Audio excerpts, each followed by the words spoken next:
बेहद की परम महाशांति है।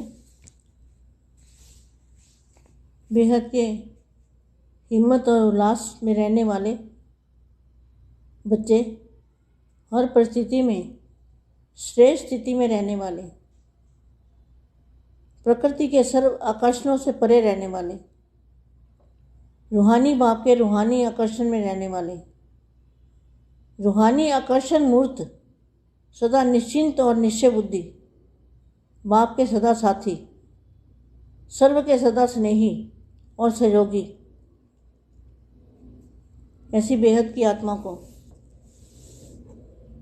बेहद की सेवाधारी माँ का याद प्यार और नमस्ते। अब 5 सेकंड 5 संकल्प करेंगे बेहद के दादाजी की याद में।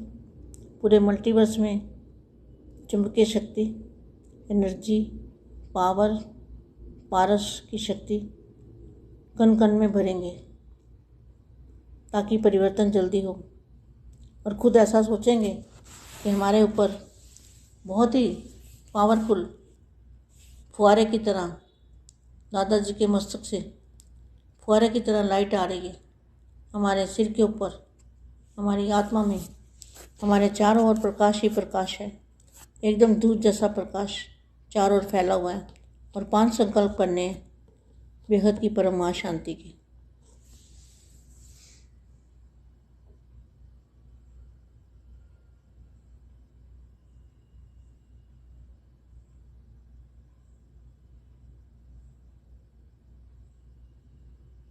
परम शांति।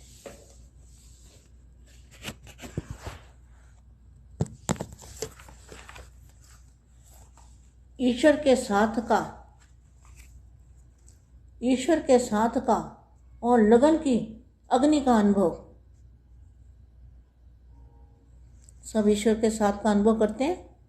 बापूजी हमारे साथ ऐसा अनुभव होता है। प्रकृति को दासी बनाकर सदा उदासी को दूर करने की युक्तियाँ बताते हैं बेहद के दादाजी। जो समीप होते हैं वही समान बनते हैं। जैसे साकार रूप में समीप हो, वैसे ही लगन लगाने में भी बाप के तख्त निवासी हो, बाप के दिल तख्त। जैसे तन से समीप हो वैसे ही मन से भी समीप हो। Question mark. जैसे विदेश में रहने वाले तन से दूर होते हैं और मन से सदैव समीप होते हैं।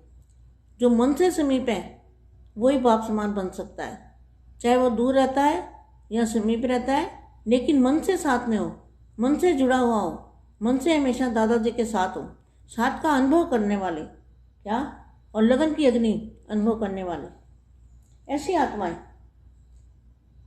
जैसे विदेश में रहने वाले तन से दूर होते भी मन से सदा समीप है, तो बाप के सदैव साथी भी है, अर्थात हर समय साथी बनकर साथ का अनुभव करते हैं। वैसे सदैव साक्षी बनने का व साथ निभाने का अनुभव करते हो। जैसे बंधन में रहने वाली आत्माएं हर श्वास हर संकल्प बाबा की धुन में खोई हुई रहती है। जैसे बाहर वालों को मिलन की तड़प रहती है, ऐसे ही हर समय याद की तड़प में रहते हो, जहाँ साधारण स्मृति में रहते हो। हम तो है ही बाबा के, हम तो है ही समीप, हम तो है ही समर्पण, और हमारा तो एक बाबा ही है। तो सिर्फ इन संकल्पों से ही तो संतुष्ट नहीं हो गए। अपनी लगन की अग्नि को महसूसता आती है। जिस लगन की अग्नि में स्वयं के पास्ट के संस्कार और स्वभाव और अन्य आत्माओं के दुखदायी संस्कार और स्वभाव को भस्म कर सकते हो। क्या भस्म करना है? तो पुराने संस्कारों को, पुरानी यादों को, पुरानी हर बात को, पुरानी दुनिया को भस्म करना है। ज्ञान द्वारा अथवा स्नेह व संपर्क द्वारा संस्कार परिवर्तन करते हो, लेकिन उस समय लगता है मिटा हुआ, जहाँ संस्कार फिर भी प्रत्यक्ष हो जाता है। लेकिन अब समय लगन की अग्नि में भस्म करने का है। अब जो समय है लगन की अग्नि में वो सब भस्म करने का समय है। जो फिर उस संस्कार को नामो निशान न रहे। इस युक्ति से, इस मुक्ति की युक्ति से, इस चीज़ों से मुक्ति होनी है क्या? पुराने संस्कारों से। अर्थात इस लगन की अग्नि में पैदा करने की युक्ति तीली कौन सी है? तीली से आग जलाते हो ना, तो इस अग्नि को प्रज्वलित करने की कौन सी तीली है? एक शब्द कौन सा है? दृढ़ संकल्प। अर्थात मर जाएंगे, मिट जाएंगे, लेकिन करना ही है। करना तो चाहिए, कर रहे हैं तो यही हो ही जाएगा। टेंशन तो रहता है और महसूस भी करते हैं। ऐसा सोचना एक प्रकार से यह बुझी हुई तीली है। बार बार मेहनत भी करते हैं, समय भी लगाते हैं, लेकिन अग्नि प्रज्वलित नहीं होती।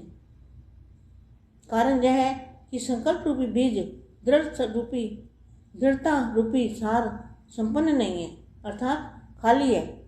इस कारण जो फल भी आशा रखते हैं, भविष्य सोचते हैं, यह पूर्ण नहीं हो पाता। चलते चलते मेहनत ज़्यादा, प्राप्ति कम देखते हैं तो दिल चकित अलबेले हो जाते हैं। तब कहते हो करते तो हैं लेकिन मिलता नहीं, तो क्या करें, हमारा पार्ट ही ऐसे कहते हैं। लेकिन आप अन्य आत्मा को संगम युग की विशेषता कौन सी बताते हो? सभी को कहते हो ना संगम युग है, असंभव से संभव होने का। जो बात सारी दुनिया असंभव समझती है, वह संभव करने का युग यही है। तो स्वयं को भी जो मुश्किल व असंभव महसूस होता है, उसको 1 सेकंड में संभव करना, यह है दृढ़ संकल्प। बेहद की परम महाशांति।